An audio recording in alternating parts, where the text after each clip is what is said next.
Thank you for joining us here on ESPN FC, reacting to the games that we've just seen between Fulham and Arsenal and Manchester United's clash with Southampton, which ended goalless in the end. But we are going to start, Shaka Hislop, myself, Kay Murray, and Luis Miguel Echegaray, with Arsenal's win over Fulham. Shaka, there were some concerns, maybe not really heavy concerns, but still thoughts that this could be a bigger hurdle than expected when you would have looked at the fixtures at the beginning of the season, given the season that Fulham have had. But I don't think there can be any such concerns after this game. All those goals, a first half performance to really, really savour. And Gabriel Jesus is back too.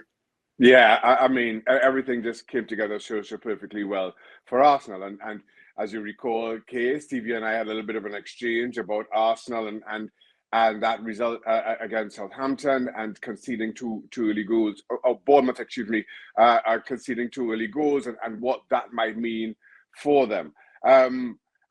I didn't think it would have a long-term impact, though I do think it gave Arteta more than enough reason for concern, at least in making sure that Arsenal don't do that again in the future, that they're always up for whatever the challenge may be, regardless of who that team is and where they are in the table. But to your point, Kay, I thought this would have been a tougher test. Fulham have exceeded all expectations granted this season. They're at home. This is a London derby. You just figured that this could potentially be a little bit more difficult. I think I'm right in saying I predicted a narrow Arsenal win. I didn't see a 3-0 gap. I didn't see there being the disparity between the two, certainly in the first half, where Arsenal were just head and shoulders above Fulham in every single regard.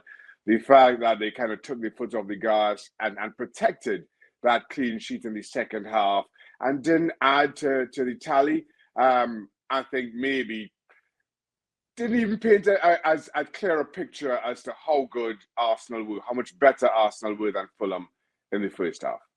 Yeah, and let's talk about that first half, because Leandro Trossard with a first half hat-trick of assists as well, Luis. He really has added so much to this Arsenal side, and he slotted in perfectly. Absolutely, and Jorginho as well. Listen, I just got to say something. I think Shaka Hislop is underplaying this victory a little bit for Arsenal, and I want to echo a little bit of your introduction here. This is a massive win for Arsenal. Of course, they were better than Fulham, and of course, Fulham, I think, felt a little bit overwhelmed. But remember something. After what they have seen in recent weeks, after that, dramatic victory against Bournemouth, after, knowing that they also have to play against Sporting Lisbon once again, and then their schedule is slowly but surely getting closer to the end of the season, this was a statement victory after Man City's narrow win over Crystal Palace yesterday, saying, look, Man City can add as much pressure as they want. This Premier League title is ours, and nobody's going to take it. The fate is ours. And I think that's exactly what they showed today. They are so good as a team, cohesively speaking, that really showed today. And just like Shaka said, Fulham are better than what they showed today, specifically in that first half, because Arsenal just dominated. But what's great to see is that, and with the added introduction of Gabriel Jesus, who came in from injury after injury, is that everybody slots in perfectly. This was a statement win. If I'm an Arsenal fan right now, I'm thinking to myself, these are normally games that we don't win in other seasons. We maybe take a point and then we allow others to come back. Not this season, baby. And I'm an Arsenal fan, I'm feeling very optimistic. It's a great victory, great result for the Gunners. Well, we do have a fun question, actually, Shaka. Is Gabriel Jesus' return almost like a new signing in the final stretch of the season? It is. As long as he's able to reproduce the form that he showed in the early part of this season. I thought Gabriel Jesus was arguably Arsenal's best player in that first half of the season in the lead up to the World Cup. And if he comes back, and if he comes back, anything showing that kind of form, absolutely it is. It's always difficult to replace that kind of a player, that kind of a talent. And Nketiah, when he was fit and when he was filling in, for the most part, I thought exceeded certainly my own expectation of him. And it almost seemed like Gabriel Jesus wasn't that missed. But Jesus provides something different in a way that I'm not sure Arsenal have been able to replace. I say that mindful of the fact that a few weeks ago, I think I sat here with Mark Donaldson and said I thought Arsenal won the January transfer window. The additions that they made in January, Trossard in particular, I thought was exactly what they needed. Trossard has just slotted in seamlessly. That showed today. So while Arsenal remain top of the table, while there's still a gap between themselves and Manchester City, while they haven't dropped that many points this calendar year, the addition of Gabriel Jesus, a fully fit Gabriel Jesus, I think takes them another level higher. That's a good side for Arsenal. Very quickly, K. Murray, just real quick. We keep talking about Casemiro day in and day out, and I know we're going to talk about Manchester United in a second, but Thomas Partey has been absolutely magnificent in that middle of the park. So important. Everybody remembers how important Patrick Vieira was back in the day for Arsenal. Thomas Partey, I'm not saying he's doing exactly what Patrick Vieira has done in the past, but to have somebody like that in the middle to protect the likes of Martinelli, Saka, Trossard, Gabriel Jesus when he comes in, and Odegaard, allow him to be more creative, is fundamental. Tremendous from Thomas Partey so far. Yeah, well, they're obviously on course at the moment as it stands to go on and do what Vieira did and lift the Premier League title. They're 5 points clear at the moment. That was their 5th straight Premier League win. Just want to pick back up with Trossard, though, Shaka, just the involvement, and we just saw a range of what we get from him in all 3 of those goals. The ball in for the opening goal, the way that he takes Xhaka's pass to then get past his man and find Martinelli for the second goal. And then we see him finding the spaces so well for Odegaard's goal as well. Just a range of talent that he has. It really is. And I said he's been a perfect addition, a seamless addition to this Arsenal side. I think he's given them a different dynamic. At a time where, as good as Arsenal were in the first half of the season, I just think you've started to see a little bit of a drop-off. I don't think Martinelli, though he was good today, I think he's been a little bit up and down this calendar year. I thought Bukayo Saka wasn't particularly effective today in particular. But the one constant, while and we all know in football, where you have young players, you have to get an understanding around the roller coaster that comes with that young talent. And so many of those players were just on a high for the first half of the season. Maybe you're seeing some of that cliche work its way through this year, in that some of those performances, Martinelli and Saka, as I mentioned, haven't been as sterling as they were in the first part of the season. And Trossard has come in, and despite that little bit of a roller coaster, because of his involvement, it's not had that much of an impact on Arsenal's form or indeed their title credentials. I think that has been key. Not just his performances, but more to the point, the timeliness of it. Having somebody show that consistency right now, when the other more talented and younger players are having their little dips, is absolutely, it's bigger than the 3 points would suggest. Yeah, let's talk about some of these young, talented players. Martin Odegaard, because we've got a fan question here, LME. Odegaard went to Arsenal for under 50 million. It was 35 million. Bargain of the decade? Yeah, 24 years old.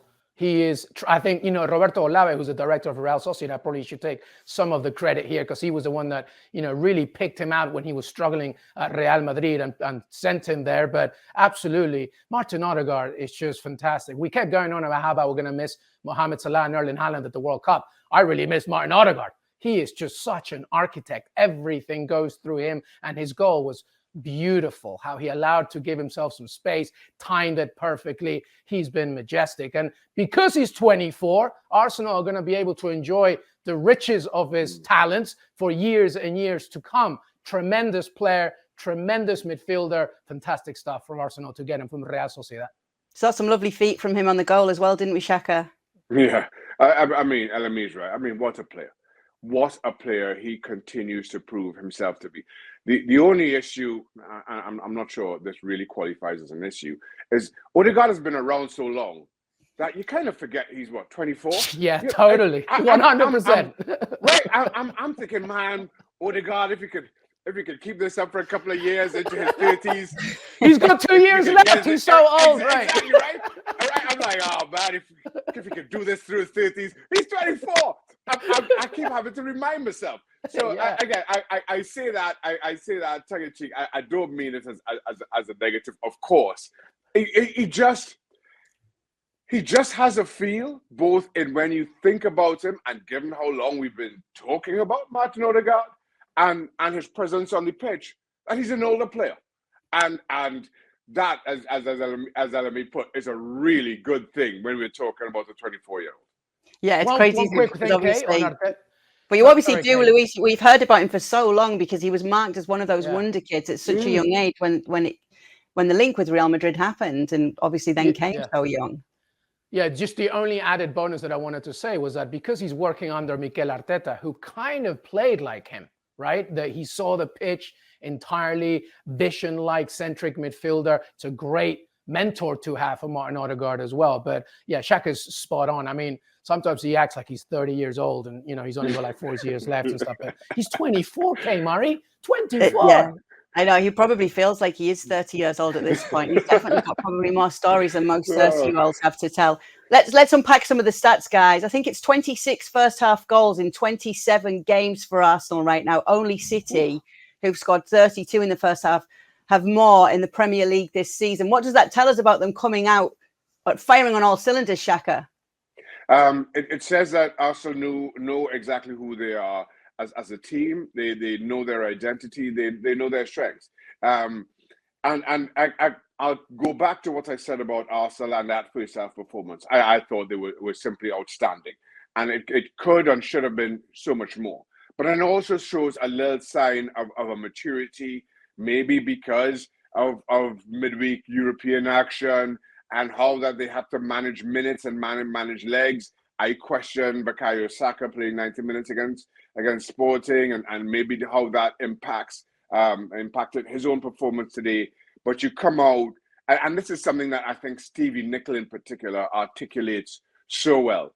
Win the game, and then you can coast from there on in. And I thought Arsenal did exactly that. There's no doubt in my mind, had this been closer to the end of the season, had Arsenal not had European action to worry about, they could have just kept pressing as they would and would have won by 6 or 7. But I think it shows a sign of maturity around this team, of an understanding around Mikel Arteta. You go out, you do what you do well, you win the game, and then you just protect that lead. I think you continue to do that. Arsenal keep themselves in a really good place for both domestic and European success. I say that knowing full well that I think Arsenal have every excuse to not be that focused about European action at all. I stand by that, but quite clearly, and just judging from this approach, and albeit this is one game, Arteta seems to think differently, that they can lift 2 trophies. You know what, Shaka? It's about 3 times you've spoken about Arsenal and had to mention Stevie's name. Isn't it crazy that Stevie Nicol is becoming Arsenal's biggest supporter, it feels? He's completely done a total turnaround on everything that he thought at the beginning of the season. And he stands by. He's happier to talk about Arsenal than he is at Liverpool right now. Oh, don't worry, Steve. He's just trying to start a GoFundMe so he can pay Dan the 50 quid that he owes him. That's all Steve is trying to do. That's all. Go on then, Luis. I know that you're going to take us through the run ahead that's for Arsenal. Yeah, so obviously, as Shaka was saying, Arsenal's other responsibility is the Europa League. And as Mikel Arteta has voiced it, we're here to win 2 trophies.